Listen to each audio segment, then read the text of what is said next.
En 1977 me encontraba prestando servicio como misionero de tiempo completo en Cusco, Perú.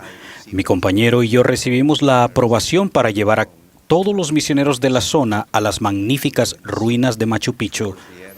Hacia el final de nuestra visita a las ruinas, algunos de los misioneros deseaban ir al puente del Inca, que es parte de un sendero en la montaña.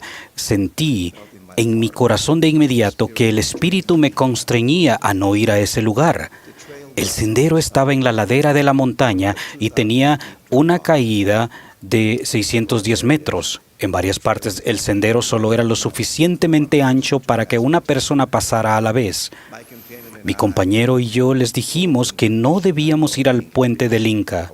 Sin embargo, los misioneros insistieron que fuéramos. Las súplicas se hicieron más intensas y a pesar de lo que el Espíritu me había indicado, cedí a la presión del grupo y les dije que iríamos al puente, pero solo si teníamos mucho cuidado. Comenzamos a andar por el sendero que lleva al puente del Inca. Yo iba al final de todo el grupo y al principio todos caminaron lentamente como habíamos acordado, pero luego los misioneros comenzaron a caminar rápido e incluso a correr, haciendo caso omiso de mis súplicas de que no fueran tan rápido. Me sentí obligado a alcanzarlos para decirles que teníamos que regresar. Yo estaba lejos de ellos y tuve que correr rápidamente para alcanzarlos. Al dar vuelta a una curva, en un pasaje demasiado angosto para que dos personas caminaran, me encontré a un misionero parado con la espalda contra las rocas. Le pregunté por qué estaba allí parado y me dijo que había recibido la impresión de permanecer en ese lugar por un momento y me indicó que yo continuara. Sentí la urgencia de alcanzar a los que iban adelante, por lo que él me ayudó a pasarlo y pude caminar un poco más por el sendero. Observé que el suelo estaba lleno de plantas verdes y planté el pie derecho sobre el suelo, dándome cuenta al ir cayendo que no había suelo debajo de las plantas. Desesperadamente me agarré de unas ramas que estaban debajo del sendero y por un momento pude ver hacia abajo, a unos 610 metros debajo de mí, el río Urubamba, que cruza el valle sagrado de los incas. Sentí como que se me habían ido las fuerzas y que solo era cuestión de tiempo hasta que ya no pudiera sostenerme. En ese momento, oré intensamente. Fue una oración muy breve, en la que abrí la boca y dije: Padre, ayúdame. Las ramas no eran lo suficientemente fuertes como para sostener el peso de mi cuerpo. Y supe que el fin estaba cerca. En el momento mismo en el que estaba por caer, sentí una mano firme tomarme del brazo y tirar de mí hacia arriba. Con esa ayuda, pude seguir luchando y subir nuevamente al sendero. El misionero que se había quedado atrás fue quien me salvó. Pero en realidad fue nuestro Padre Celestial quien me salvó. Él escuchó mi voz. Yo había escuchado la voz del Espíritu 3 veces anteriormente, diciéndome que no fuéramos al puente del Inca, pero no lo había obedecido. Yo estaba en shock, estaba pálido y no sabía qué decir. Entonces recordé que los otros misioneros estaban más adelante que nosotros, de modo que fuimos a buscarlos hasta que los encontramos y les dijimos lo que había sucedido. Regresamos a Machu Picchu con mucho cuidado y en silencio. En el camino de regreso, yo permanecí en silencio y la idea me vino a la mente de que él había prestado atención a mi voz, pero que yo no había prestado atención a la de él. Sentí un profundo dolor en el corazón por haber desobedecido, así como un sentimiento de gratitud por su misericordia.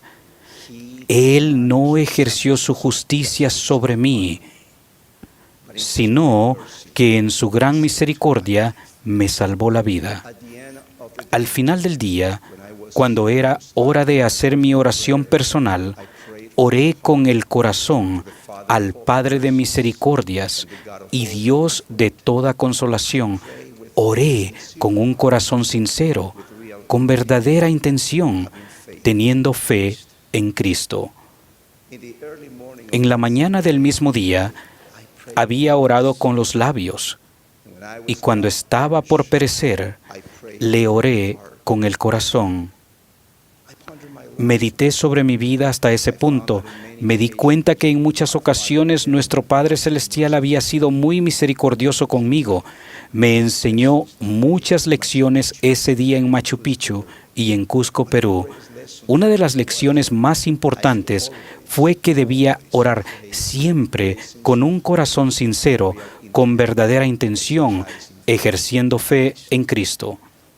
En una ocasión el Señor Jesucristo estaba orando en un lugar, y cuando terminó, uno de sus discípulos le dijo: Señor, enséñanos a orar.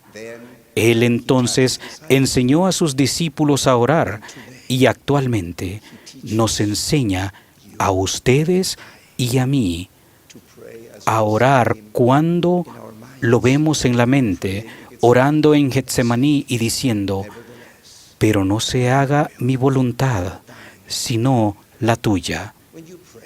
Cuando oran, ¿realmente desean que no se haga mi voluntad, sino la tuya? Pablo describe la forma en que Jesús oró en los días de su carne, especialmente en Getsemaní, cuando ofreciendo ruegos y súplicas con gran clamor y lágrimas al que le podía librar de la muerte, fue oído a causa de su temor reverente. Cuando oran, ¿están realmente orando o solo están pronunciando palabras? ¿Son ustedes superficiales al orar? Jesús oró intensamente y habló con su Padre, y aconteció que también Jesús fue bautizado, y mientras oraba, el cielo se abrió. Cuando oran, ¿sienten que el cielo se abre? ¿Cuándo fue la última vez que sintieron esa conexión con los cielos? Jesús se preparó a sí mismo para tomar decisiones importantes al orarle a su Padre. Él fue al monte a orar y pasó la noche orando a Dios. Y cuando fue de día, llamó a sus discípulos y escogió a 12 de ellos. ¿Le oran ustedes a su Padre Celestial como preparación para tomar decisiones importantes? ¿Se preparan para tener un momento de oración? Cuando Jesús vino al continente americano, enseñó al pueblo a orar.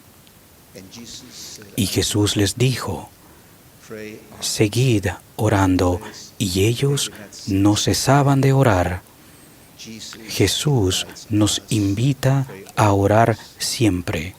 Jesús sabe que nuestro Padre Celestial nos escucha y que nos da lo que es mejor para nosotros.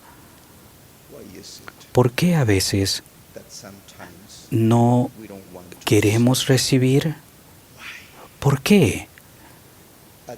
En el momento mismo que decimos Padre Celestial, Él escucha nuestras oraciones y tiene sensibilidad para con nosotros y nuestras necesidades. Y sus ojos y oídos están entonces conectados con ustedes. Él lee nuestra mente y siente nuestro corazón. No hay nada que puedan ocultarle. Y lo maravilloso es que Él los verá con ojos de amor y misericordia. Amor y misericordia que no podemos comprender plenamente. No obstante, el amor y la misericordia lo acompañan a Él al momento en que ustedes dicen Padre Celestial. De manera que el momento de la oración es un momento muy, pero muy sagrado. Él no es alguien que dice: no te voy a escuchar ahora porque solo acudes a mí cuando tienes problemas. Solo el hombre hace eso. Él no es alguien que dice: es que no te imaginas lo ocupado que estoy ahora. Solo el hombre dice eso. Mi esperanza y mi oración es que todos oremos como Jesús nos ha enseñado a orar. Es mi esperanza En el nombre de Jesucristo, nuestro Salvador. Amén. Espera, no te vayas todavía. Recuerda que tenemos muchos contenidos para ti. Elige el que más te gusta, aquí en Ven Sígueme con Walter Posada.